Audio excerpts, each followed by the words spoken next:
Welcome back. There is a live look outside at the Oregon coast. That's our Inn at Spanish Head Resort Hotel camera in Lincoln City. Thanks for watching Afternoon Live. In the early stages of dating, most people are looking for chemistry and connection. Our next guest says it's more important to recognize someone's intentions. Here to share early red flags everyone should be looking for, we welcome back trauma-informed life coach and author of Return to You, Shannon Kaiser. It is so great to see you. Hi, it's so great to be back. You have great advice for people who might be in this situation of seeing somebody new, kind of testing the waters. Yeah, especially Valentine's week, right? Or anybody you're getting to know, there's usually things you want to look out for because sometimes we come into relationships and we're wanting connection and we assume everyone else wants that too. But there are some people who actually go through life and they want power and control. And these can turn into very dangerous relationships down the road if you don't really know. And sometimes these types of people, almost always actually, within the first 5 to 10 minutes of knowing them, are going to test you. And so today I wanted to go through some things to look for when you're meeting someone new. And the very first one is actually they might be standing too close to you, or they might block a doorway. And what this really is it's a compliance test. What happens is exploiters or people who want to take or use other people, they see people as objects and they're really looking to what can I extract from this person. And what they're doing here is to see, they might touch you inappropriately or just kind of infringe. They're seeing and testing if you're going to change yourself or where your boundaries are. They're actually seeing how compliant you are. And if you pass that test, you go to the next one. Okay, the next one is skipping pacing with personal questions. I bet a lot of people have experienced some form of this. What's interesting is when you're on a date or you're getting to know someone, personal questions feel really exciting. Wow, they're interested in me. And you leave feeling like you were seen and understood. Well, people who exploit or use other people or who want dominance and control, they do this intentionally. And the types of questions they ask are often a little almost too personal for the first time you've ever met someone. In fact, I've shared that I was befriended by a con artist who, in the very first night that we were hanging out, they had only asked me a few questions. It was a fun, charming kind of situation. But when I got home, I said, they only asked me what my favorite color was. They space it out through the night and they asked, what sports did you play in high school and where were you born? And I got home and I was like, that's odd because those are all security questions.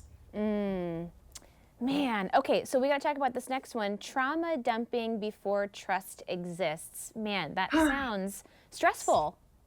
It is. And if you're an empath or a big hearted, caring person, or even a neurodivergent, or just you have a big heart, you're going to really hear someone talk about their life and you lean in. And that's what they're testing. Sometimes, and I also was involved with a romance scammer.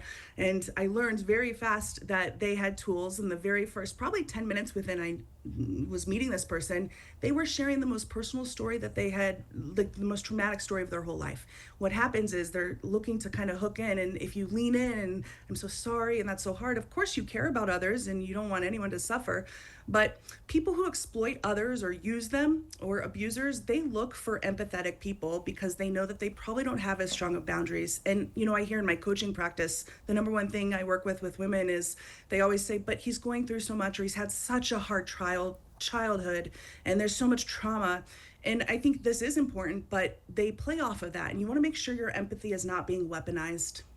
Right, exactly. And it makes sense how you kind of set the scene of they are testing you to see your reaction to all of these things. The next one is subtle victim positioning. Tell me how that works. Yeah, this, you might know somebody in your life who does this, but they're always blaming others. And covert narcissists often do this. And you can notice within the first conversation with someone you're getting to know if maybe they're blaming everyone else. It's their ex-girlfriends or their ex-wives or their ex-husbands or their bosses, and everyone else is the problem. And that really shows a lack of accountability. It also shows that they're wanting to gain more sympathy from you, and they're really looking for this kind of pull of you being like, oh, I'm so sorry. And then they know that they can probably take more from you is really what's going on there. And then what about testing urgency? Yeah, if you've ever watched like the Tinder Swindler or, Inventing Anna, any of those, con artist shows, this is the number one strategy for people who like to take advantage of other people. And it is, I have to go out of town tomorrow. We only have tonight. Or, I have to work. And it's, again, when you're getting to know someone, if someone really does have to work tomorrow, it's not like you're going to say, oh, they're a predator, I'm out. It's really about understanding when your body is going to feel something's off. With all of these, they're kind of a toolkit for you to know something feels a little bit off. And if things feel too urgent, you want to take your time getting to know people. That's a healthy relationship. Yeah, okay, and this next one, money, status, or opportunities introduced early. That seems like a pretty good, whoa, whoa, whoa, this isn't what we need to be doing on the first date. It is, and with both of the situations I was involved in, both of them had brought up money really soon, and actually before we even met. A lot of the times, it's not I have so much money. With people who are looking to take advantage or looking to steal money from someone, they're going to plant the seed early that maybe they don't have as much money. In one situation, it could be, oh, I just was renovating my house, money's a little tighter. It's always a reason, and that also shows where their value system is. They're going to value money and greed and kind of power. They asked how much I made within the first couple, like half hour of knowing them. It's kind of inappropriate when you're just meeting a new person. What about early triangulation? It seems like that could seem pretty innocent if you're not really aware that it's happening.